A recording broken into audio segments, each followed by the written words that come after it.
Sa tatlong regional trial courts sa Laguna at Batangas, naghain ng mga kasong kidnapping ang Department of Justice laban sa negosyanteng si Charlie Atong Ang at 21 kapwa-akusado niya sa kaso ng mga nawawalang sabungero. Ang kampo ni Ang ipinuntong sa DOJ silang naghain ng motion for reconsideration at hindi sa korte. Kaya may babala sila sa kagawaran. May unang balita si Ian Cruz. Tatlong lugar sa Laguna at Batangas may naitalang pagkawala ng mga sabongero. Kaya sa tatlong regional trial courts na nakakasakop sa lugar na ito, naghain ng kaso ang Department of Justice noong Biyernes, December 19.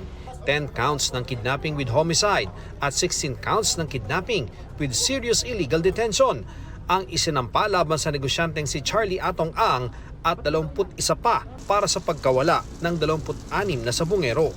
Oras na marafol ang mga kaso, may 10 araw ang mga hukom para desisyonan kung may sapat na batayan para kasuhan sina Ang bago maglabas ng warrant sa arrest. Non-bailable ang mga isinampang kaso. Nauna na naghain ng motion for reconsideration sa DOJ ang kampo ni Ang.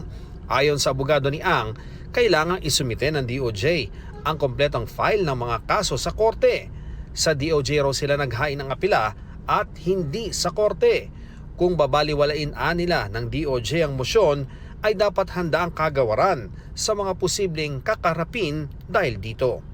Pero sabi ng DOJ, pwede pa rin silang magsampa ng kaso habang nire-resolba ng DOJ ang kanilang motion for reconsideration. Bukod sa mga isinampang kaso sa Laguna at Batangas, may dinidinig ng mga kasong kidnapping with serious illegal detention sa Manila at San Pablo RTC, kaugnay ng mga nawawalang sabongero.